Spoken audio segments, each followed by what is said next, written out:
இலங்கைக்கு விஜயம் செல்ல வருவதாக அறிவிக்கப்பட்டிருக்கின்ற நிலையில் மோடியை சந்திப்பதற்கான வாய்ப்பு இருக்கிறதா?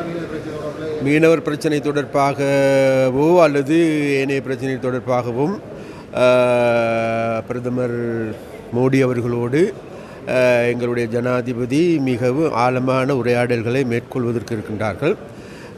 அந்த வகையில் மோடியினுடைய வருகை, அதாவது இந்திய பிரதமருடைய வருகை வெறுமனே இந்த மீனவர் பிரச்சனைக்கு வரையறுக்கப்பட்ட ஒன்றல்ல. அதைவிட மிக ஆழமான பிரச்சனைகளை பற்றி பேசுவதற்கும், ஆழமான அபிவிருத்தி திட்டங்கள், செயற்திட்டங்களை நடைமுறைப்படுத்துவதற்குமான ஒரு வருகையாகவும் ஒரு உரையாடலுமாகவுமே இருக்கும்.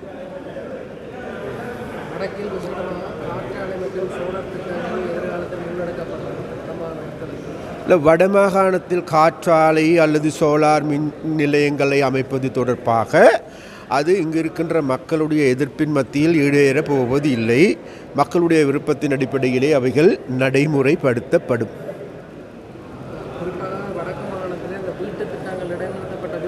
இடைநிறுத்தப்பட்ட வீட்டு திட்டங்களுக்கு நாங்கள் 6 லட்சம் ரூபாய் கொடுப்பதற்கும், புதிய வீட்டு திட்டங்களை அமைத்துக் கொள்வதற்கு தற்போதைக்கு 10 லட்சம் ரூபாய் கொடுப்பதற்குமான நடவடிக்கைகள் இந்த வருட வரவு செலவு திட்டத்தில் ஒதுக்கப்பட்டிருக்கின்றது.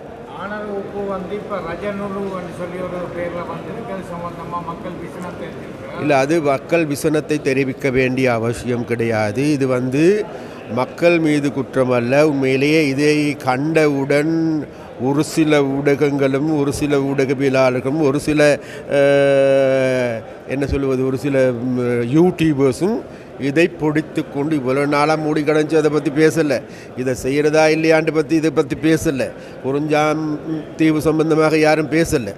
ஆனால் ஒரு உண்மை இருக்கின்றது. நான் இந்த உண்மையை அந்த மேடையிலே வச்சு அப்போவே நான் சொன்னேன் என்னாண்டா, அதாவது அந்த ரஜ உப்பு என்பது அதனுடைய உண்மையான பெயர் அல்ல. அது இவ்வளவு காலமாக அங்கு இயங்கி செயல்பட்ட ஒரு பெயர். அது இதுக்கான நிரந்தரமான பெயர் அல்ல. ஆகவே அவைகள் சம்பந்தமாக அது ஒரு பேண்டாக இருக்குது. இப்போ அதனால வேண்டி நாங்கள் மறுபடியும் எங்களுடைய எலிப்பன், அதாவது ஆணையிரவு பேண்டை நாங்கள் முன்னெடுத்து கொண்டு இன்னும் ஒரு நாள் பாருங்கள், இன்னும் 2 நாளில் ஆணையிரவு உப்பு எலிபென்ட் பாஸ் சோல்டுங்கிற பெயரில் தான் அறிமுகமாக வெளியில் வரும்.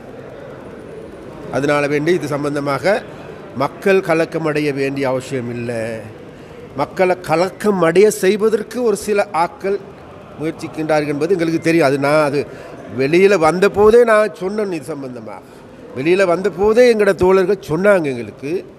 இருந்தாலும் நாங்கள் இன்றைக்கு திறந்து வைத்தது ஃபேக்டரி, அதாவது தொழிற்சாலையை தவிர அதோட மார்க்கெட்டிங் வேலை இல்லை.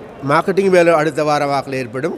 அந்த மார்க்கெட்டிங் வேலை உள்ளுக்கு ஆணையிரவு உப்பு வெளியில் வரும். பரந்தன் தொழிற்சாலையை நாங்கள் ஆரம்பிப்பதற்கான நடவடிக்கை எடுத்திருக்கின்றோம். இப்போதும் கூட அதில் இருக்கின்ற கட்டடங்களை புனரமைப்பதற்கான வேலைகள் ஆரம்பித்திருக்கின்றோம்.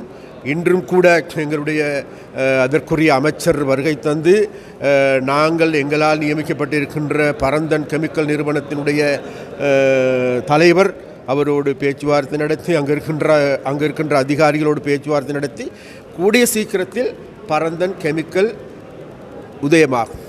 கடந்த காலத்தில் இந்திய பிரதமரை சந்திக்க சுமூகமான முறையில் இந்திய மீனவர்கள் பிரச்சனை தீர்க்கப்படும் உறுதிமொழி அளிக்கப்பட்டிருந்தது. இல்லை, இது சுமூகமாக இல்லை தோழர்களே. நான் உங்கள்கிட்ட கேட்குறேன், இந்தியாவுக்கும் எங்களுக்கும் எந்த விதமான பகையுணர்வு இருக்கா? இல்லை.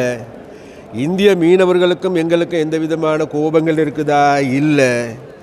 இந்திய மீனவர்கள், தமிழ்நாட்டு மீனவர்கள் தாங்களுடைய ட்ரோலரை பயன்படுத்தி உங்களுடைய கடல் பரப்பில் செய்வது நல்ல வேலையாக செய்கிறாங்க அல்லது நாசமாக போகிற வேலையாக செய்கிறாங்கங்கிறது நம்ம முடிவெடுக்கணும்.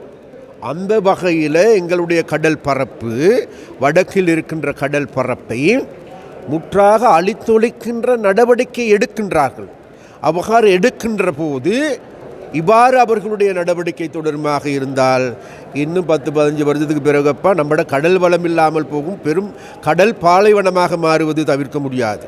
அதன் காரணமாகவே நான் இது சம்பந்தமாக இந்த நாளும் இது சம்பந்தமாக பேசுவது, இது சம்பந்தமாக நாங்கள் திட்டிக்கொள்வது, இது சம்பந்தமாக முரண்பட்டு கொள்வது எனக்கு தனிப்பட்ட தேவைக்காக அல்ல. எங்களுடைய கடல் பரப்பு என்பது எங்களுக்கு அல்ல சொந்தம், நாளைக்கு எங்களோட பிள்ளைகளுக்கு சொந்தமான கடல் பரப்பு. அந்த கடல் பரப்பை அழித்தொழிப்பதை யாராலும் பார்த்து கொண்டிருக்க முடியாது. நீங்களும் பார்த்து கொண்டிருக்க வேண்டாம். உங்களுடைய ஊடகங்களிலும் அவர்கள் செய்கின்ற அநீதிகளை எழுதுங்கள். அங்கே இருக்கின்ற இந்திய ஊடகங்கள், இந்திய யூடியூபர்ஸ் இது சம்பந்தமாக அவர்கள் கைது செய்யப்பட்ட பிறகு பெரிய யூடியூபெல்லாம் போடுறாங்க. ஆனால் அவர்கள் இங்கு வந்து எங்களுடைய கடல் பரப்பை அளிக்கின்ற போது, அது மாத்திரமல்ல, விசேடமாக பருத்தித்துறை வல்வெட்டித்துறையில் இருக்கின்ற மீனவர் குடும்பங்கள் சொல்லுகின்றார்கள், ஐயா கடைசி நேரத்தில் நாங்கள் எல்லாருமே இந்த கடலில் குதித்து சாகிறோம், செத்த பிறகாவது எங்களுடைய கடல் எல்லையை இந்திய படகுகள் மீளாமல் இருக்குமா என்பது ஆக இருந்தால் அதற்கும் நாங்கள் தயார் என்கின்ற நிலையில் இருக்கின்றார்கள். நான் இந்த கதையை இந்தியாவுக்கு போனேன், இந்தியாவுடன் சொன்னேன், இந்திய தூதுவரை சந்தித்தேன், சொன்னேன், இந்திய அதிகாரிகள் சந்தித்தேன், சொன்னேன். அது மாத்திரமல்ல, அண்மையில் கச்சத்தீவுக்கு போயிட்டும் இதே வார்த்தையை தான் நான் சொன்னேன். அது மாத்திரமல்ல, நாளைக்கு இங்கு வந்திருக்கின்ற மீனவர்கள், இந்திய மீனவர்களை சந்திக்கின்றேன், அவர்களுக்கும் இதே வார்த்தையை சொல்லி அனுப்புவதற்கு தான் எனது வேலை. அதனால் எனது வேலை இந்திய அரசாங்கத்தை பாதுகாப்பதோ, இந்திய தூதுவரை பாதுகாப்பதோ, இந்தியா பிரதமரை பாதுகாப்பது அல்ல, எங்களுடைய மீனவர்களை பாதுகாக்கின்ற வேலை. அந்த வேலையை சரிவர நான் செய்கின்றேன் என்று நான் நம்புகின்றேன். நன்றி.